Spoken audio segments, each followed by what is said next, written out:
Oke, bisa Buza mulai kah? Halo? Sudah tahu ini? Sudah nampak nggak di layar, nak? Belum? Belum. Buza share dulu ya. Oh, sorry. Tunggu.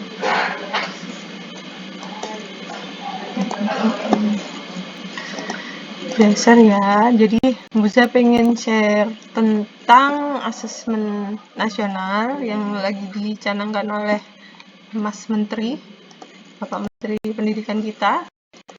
Jadi kalian kemarin kan ada info-info tentang AKM apa sih Bu, AKM dan sebagainya. Kemarin ada penjelasan juga dari ruang guru, tapi Buza ada info-info yang mungkin belum tersampaikan oleh ruang guru. Jadi pengennya paling nggak kalian nggak cemas tentang AKM itu apa, terus yang dinilai kok nggak semua siswa, dan apa aja yang diteskan dan sebagainya.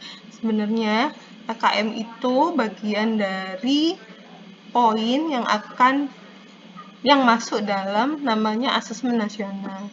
Jadi Menteri Pendidikan kita itu pengen tahu nih, makanya UNAS kan dihapuskan, diganti dengan asesmen ini. Asesmen itu pengen tahu pendidikan di Indonesia itu seperti apa, karena beberapa penelitian yang telah dilakukan, yang dari PISA kalau nggak salah itu, bahwa kita itu masih taraf jauh dibandingkan dengan negara-negara yang lain. Maka dari itu Menteri Pendidikan itu pengen gimana ya caranya biar tahu dulu kondisi pendidikan kita di Indonesia seperti apa, kemampuan anak-anak kita, guru-guru kita. Jadi yang dites itu tidak hanya kalian. Jadi nanti guru-guru juga akan tes online terkait dengan asesmen nasional ini. Jadi kalian nggak perlu khawatir, Bu, nanti gimana, nanti saya nggak lulus dan sebagainya, kenapa kelas 11 dan sebagainya. Nanti ada penjelasannya. Jadi nggak perlu kalian ada tambahan khusus di bimbel apa gitu. Sebenarnya nggak, kalian siapkan sendiri sih. Sebenarnya menurutnya Buza malah lebih tidak menekan menjadi beban kalian, dalam artian ya ini real dari kemampuan kalian seperti apa. Dari situ hasil asesmen nanti pemerintah akan membuat kesimpulan-kesimpulan, dan itu tidak kembali ke anak yang mengikuti tes, tapi secara umum, secara sekolah, secara pendidikan di tingkat satuan pendidikan, bagaimana, oh ternyata di Surabaya seperti ini, oh di Indonesia seperti ini ya, langkah apa yang tepat untuk meningkatkan kualitas pendidikan di Indonesia itu seperti apa, itu yang dicari oleh pemerintah sekarang. Lah, asesmen AKM itu, asesmen kompetensi minimum yang sekarang lagi kalian cemas itu bagian dari asesmen nasional. Lah, sekarang Buza pengen sharing tentang apa aja sih asesmen nasional itu apa dan bagaimana. Lah ini pengen Buza share asesmen nasional itu seperti apa, teknis pelaksanaannya bagaimana, butir soal bagaimana, ada literasi dan numerasi yang diteskan secara kognitifnya ya. Terus yang terakhir tindak lanjutnya laporan seperti apa sih, kesimpulannya dan sebagainya. Nah, asesmen nasional seperti Buza jelaskan tadi bahwa tujuannya itu sebenarnya untuk menyiapkan kalian sebenarnya kualitas pendidikan di Indonesia seperti apa. Pengennya pemerintah itu adalah meningkatkan kompetensi kalian sebagai siswa. Bagaimana sih biar anak-anak Indonesia itu menjadi anak-anak yang siap mempunyai kecakapan hidup abad 21, dalam artian sekarang itu tuntutannya lebih tinggi ya, nak. Persaingan antar negara, persaingan apapun itu membutuhkan anak-anak yang punya kecakapan hidup abad 21. Apaan sih Bu itu? Kecakapan belajar dan berinovasi. Jadi anak-anak itu gimana caranya belajar yang menyenangkan, seneng mencari ilmu dan sebagainya, berinovasi, kreatif dan sebagainya. Itu yang dituntut sekarang. Kecakapan menggunakan teknologi sekarang itu bagaimana kemampuan kita bisa mengikuti perkembangan negara lain. Kecakapan hidup, bekerja dan berkontribusi dalam masyarakat, tidak hanya ilmu aja tapi nggak punya praktek, dalam artian nggak punya keterampilan, nggak siap untuk bersaing dengan orang lain. Tapi bagaimana anak-anak Indonesia itu bisa punya kompetensi yang bisa istilahnya bersaing dengan negara lain sehingga bisa meningkatkan perkembangan negara kita.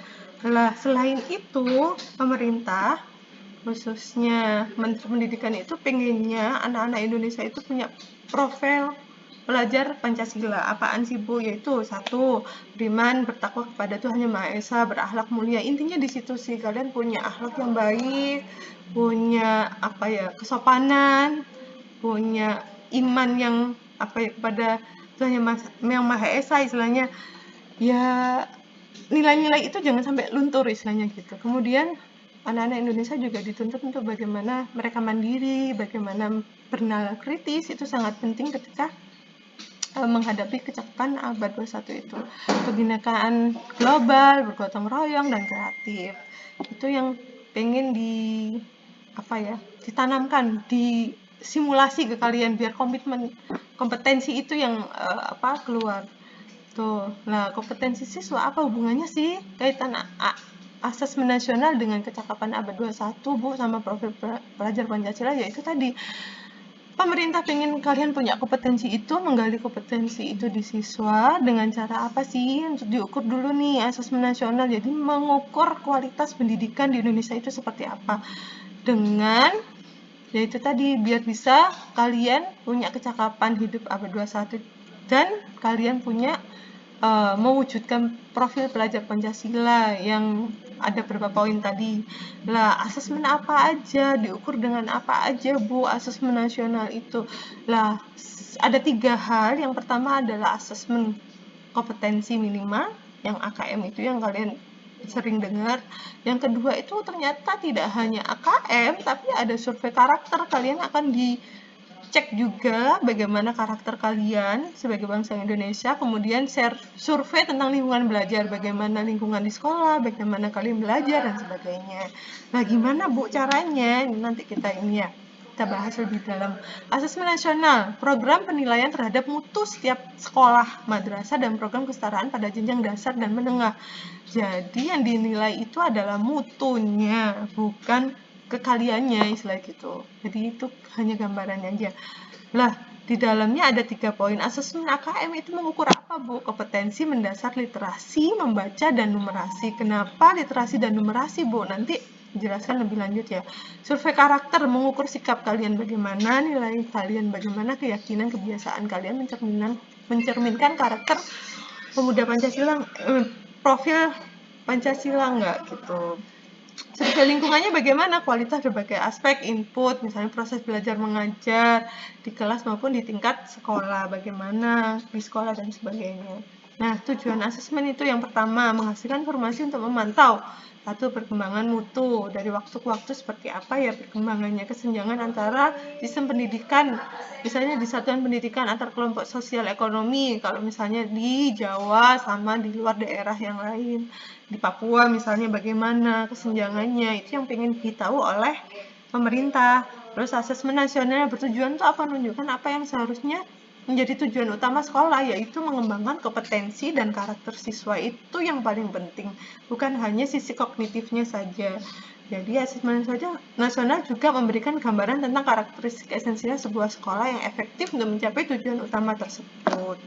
Itu manfaatnya apa sih, Bu, asesmen nasional? Yang pertama, potret kualitas pembelajaran. Kemudian yang kedua, umpan balik peningkatan kualitas pembelajaran sekolah ataupun daerah. Jadi yang dilihat itu rapotnya sekolah atau daerah. Dasar untuk penyesuaian program peningkatan kualitas pembelajaran sekolah ataupun daerah. Jadi dari hasil itu akan ada penyesuaian program yang sesuai, misalnya di daerah Surabaya, Jawa Timur, ataupun Jawa, itu dikasih program apa ya bisa meningkatkan. Misalnya di Papua itu akan berbeda gitu, karena persoalannya berbeda dan hasil asesmennya pasti juga berbeda. Terus apa aja, Bu? Kenapa UNAS diganti? Ini perbandingannya begini. Kalau waktu asesmen nasional, tujuan pelaksanaannya adalah untuk mengevaluasi mutu terkait sistem satuan pendidikan. Kalau UNAS dulu mengevaluasi capaian hasil belajar murid secara individu. Jadi bedanya kalau dulu itu perorangan, ada yang lulus, ada yang enggak. Kalau yang sekarang itu lebih ke evaluasi mutu gitu. Terus yang kedua, jenjang penilaian. Di sini ada SD, SMA, program kesetaraan dan sebagainya. Kalau dulu UNAS itu mulai SMP. Level siswanya, kalau dulu UNAS itu tingkat akhir, kalau yang asesmen nasional kelas tengah ya.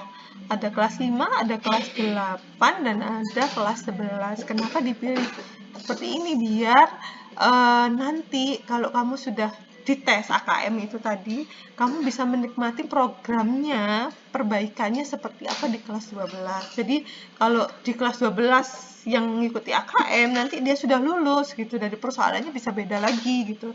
Jadi akhirnya diputuskan untuk di kelas 11 sehingga nanti ada program akan berimbas ke kalian di kelas 12 gitu. Jadi ada solusinya gitu. Subjek siswanya apa, Bu? Berupa survei, siswa dipilih secara acak untuk mengikuti asesmen nasional.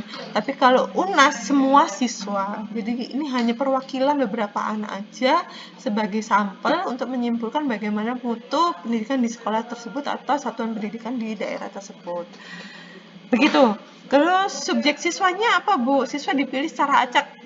Jadi tidak ada dasar, oh ini yang pintar-pintar toh, atau yang kurang, atau yang tengah, dan nggak ada. Itu pure dari pusat gitu. Kemudian ujian nasional, kalau ujian nasional subjeknya itu semua siswa. Model soalnya bagaimana, Bu? Nah ini ada pilihan ganda khusus, menjodohkan, isian singkat, dan uraian lebih luas, lebih fleksibel istilahnya gitu. Nanti dikasih penjelasannya Buza. Kalau yang UNAS kan pilihan ganda dan isian, biasanya isian singkat. Nah, sasaran penilaiannya bagaimana, Bu? Kalau yang asesmen nasional, kompetensi literasi, numerasi, dan karakter, serta kualitas iklim satuan pendidikannya bagaimana. Tapi kalau UNAS itu penguasaan terhadap mata pelajaran saja, jadi secara kognitif saja. Tapi kalau asesmen nasional itu keseluruhan, dan tidak perorangan. Metode penilaian bagaimana? Ini menggunakan MSAT, yang satunya kalau yang UNAS dulu kan CBT sama PBT. Next, petunjuk dan teknisnya bagaimana pelaksanaan asesmen nasional nanti, Bu? Yaitu tadi ada 3 hal yang dilakukan untuk asesmen nasional. Yang AKM itu akan dilihat literasinya dan numerasi. Jadi literasi itu bahasa Indonesia, Bu, secara umum kemampuannya, kompetensi literasinya. Jadi kemampuan kalian memahami, menggunakan, mengevaluasi, merefleksi, menyimpulkan suatu bacaan, itu yang akan diukur istilahnya gitu. Numerasi apakah matematika, Bu? Enggak, tapi di sini mengukur numerasi, mengukur pemahaman kalian, aplikasi kalian, bernalar kalian yang berhubungan dengan angka-angka, tapi tidak pure matematika ini enggak. Jadi literasi dan numerasi ini bisa mencakup semua mata pelajaran. Misalnya pelajaran sejarah, bisa mengukur numerasinya, Bu, bisa. Misalnya pelajaran yang enggak bahasa matematika, bisa nggak, Bu? Bisa. Ya, soal cerita itu kan juga ada literasinya gitu. Jadi semua mata pelajaran mengukurnya arahnya kedua ini, numerasi dan literasi. Nah, ini berbasis komputer dan bersifat adaptif. Pertanyaannya yang disajikan bergantung kemampuan siswa. Jadi pertanyaan-pertanyaan di situ itu beragam, tergantung kemampuan kalian. Tidak, kalau di UNAS kan langsung pakemnya ini. Kalau di sini sesuaikan dengan kemampuan kalian. Jadi nanti ada pilihan bentuk soalnya ya, nanti dijelaskan di bawah. Peserta AKM, pesertanya apa? Seluruh satuan pendidikan. Jadi semua satuan pendidikan akan dilakukan asesmen nasional ini. Tidak semua murid, dan pemilihan sampelnya secara acak. Tidak ada dasar yang tahu, hanya dari pusat gitu. Jadwal pelaksanaannya, ternyata AKM itu nanti dilaksanakan selama 2 hari. Hari pertama di SMP SMA itu tesnya literasi 90 menit, survei karakternya 30 menit. Kemudian hari kedua tes numerasi 90 menit, kemudian yang 30 menitnya survei lingkungan belajar. Nah, kriteria peserta apa sih, Bu? Seluruh pendidikan, tidak semua murid. Pemilihan sampel sudah disampaikan, diambil kelas 5, 8, dan 11. Setiap peserta mengerjakan tes literasi membaca, tes literasi numerasi, serta karakter dan survei lingkungan. Gampang kok, Nak. insya Allah. Karena guru juga akan mengisi itu kok. Kemudian bentuk soalnya ini pilihan ganda, sudah tahu kan, misalnya pilih yang salah satu yang benar. Ini nih ada penjelasannya nih. Dan ganda adalah siswanya dapat memilih satu jawaban yang benar. Pilihan ganda kompleks bisa lebih dari satu jawaban yang benar. Menjodohkan itu menjawab dengan cara menarik garis satu titik ke titik yang lain, merupakan dijodohkan, dipasangkan. Pernah ini enggak ya kalian ngerjain seperti itu? Isian singkat, ya seperti isian singkat, uraian jawabannya lebih luas lagi. Butir soalnya untuk kelas 8 dan 11 akan mengerjakan 36 soal untuk mengukur kompetensi literasi dan 36 butir soal untuk mengukur numerasi. Waktunya panjang ya, 90 menit. Lah, konsep literasi membaca itu apa sih, Bu? Yaitu pengetahuan dan kecakapan untuk membaca, menulis, mencari, menelusuri, mengolah, dan memahami informasi untuk menganalisis, menanggapi, dan menggunakan teks tertulis untuk mencapai tujuan pengembangan pemahaman dan menulis serta untuk berpartisipasi di lingkungan sosial. Dan ya Bu Zara jelaskan tadi, jadi tidak berarti literasi itu bahasa Indonesia, tapi mata pelajaran lain itu bisa diukur juga literasinya, seperti matematika pada soal uraian, soal cerita, maksudnya bisa kayak gitu contohnya. Nah, komponen akam literasi apa aja sih? Ada konten, teks informasi bentuknya, di situ untuk memberikan fakta, data, jadi kamu disodorkan itu, nanti kesimpulannya seperti apa. Teks tentang fiksi, tujuan untuk memberikan pengalaman pendapat, kan hiburan menikmati cerita, jadi nanti kamu dikasih soal cerita misalnya, nanti ada apa ya istilahnya, ada pesan-pesan khusus di dalamnya, menemukan informasi. Proses kognitifnya apa? Ada menemukan informasi, interpretasi, bagaimana penyimpulannya, ada evaluasi, refleksinya bagaimana di kehidupan sehari-hari misalnya gitu. Personal, konteksnya berkaitan dengan diri, berkaitan nanti soal-soalnya itu bisa berkaitan dengan diri sendiri, bisa sosial budaya dan saintifik, tergantung nanti soal yang diberikan seperti apa. Konsep numerasi juga gimana, Bu? Suatu kompetensi yang mencakup pengetahuan, keterampilan, perilaku, dan disposisi. Jadi angka-angka itu nanti disimpulkan dalam artian mengenali dan memahami peran matematika di dunia ini, memiliki disposisi dan kapasitas untuk menggunakan pengetahuan keterampilan matematika untuk memecahkan masalah. Jadi tidak hanya kamu disuruh ngitung tapi nggak tahu ini nanti fungsinya bagaimana, tapi numerasi itu sekali lagi bisa diaplikasikan di mata pelajaran yang lain, misalnya di bahasa Indonesia kebalikannya, atau sejarah. Nanti ada angka-angka persentase, atau ekonomi, kan sudah ada ya numerasinya. Di situ kamu akan dilatih bagaimana menyimpulkan angka-angka itu, bagaimana misalnya kalau literasi, apa kesimpulannya, pemahamannya seperti apa. Komponen akam numerasi ada bilangan, ada pengukuran geometri, data, ketidakpastian, dan aljabar. Jadi di situ ada penyajian, kalau data dan ketidakpastian berarti penyajian data, peluangnya bagaimana, aljabar yang membahas tentang rasio dan proporsi. Jadi tingkatnya lingkupnya hanya ini. Proses kognitifnya menggali pemahaman kalian, penerapannya bagaimana, penalarannya bagaimana. Konteksnya sama ya nak, kayak literasi, ada personal, sosial budaya, saintifik. Nanti bahasnya, topiknya tentang personal, apa sosial budaya atau saintifik. Tuh. Nah, menjelaskan perbedaan pembelajaran berbasis kompetensi dengan berbasis konten. Kalau ini pada intinya, kalau konten lebih ke materi pembelajaran, kalau kompetensi yang dilakukan di AKM ini berpusat pada kebutuhan, belajar untuk memahami konsep dan keterampilan, menunjukkan kinerja dengan menerapkan konsep, pembelajaran terkait dengan konteks kehidupan nyata siswa, orientasi kepada proses dan penguasaan kompetensi. Arahnya ke sana ya. Perbedaannya kalian bisa bandingkan sendiri di situ.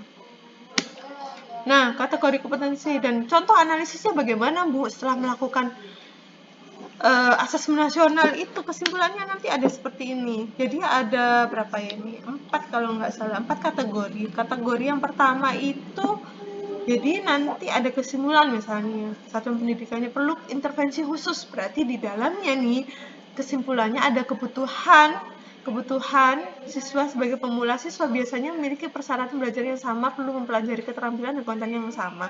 Jadi ada perbedaan, misalnya kesimpulan nanti dari hasil asesmen itu nanti ada label-label khusus untuk satuan pendidikan tersebut. Apakah perlu intervensi khusus dengan penjabaran seperti ini, dengan pakemnya yang begini, berarti penyimpulannya seperti itu. Yang kedua, misalnya, masih dasar ternyata setelah hasil asesmen nasional itu disimpulkan, masih dasar, berarti kebutuhan siswanya ternyata sudah mulai kompeten, tapi kurang apanya, mengasah keterampilan mereka saat mereka merasa nyaman. Misalnya di kebutuhannya butuh itu. Struktur pembelajarannya bagaimana, pendekatan yang digunakan apa, cara formalnya gimana gitu.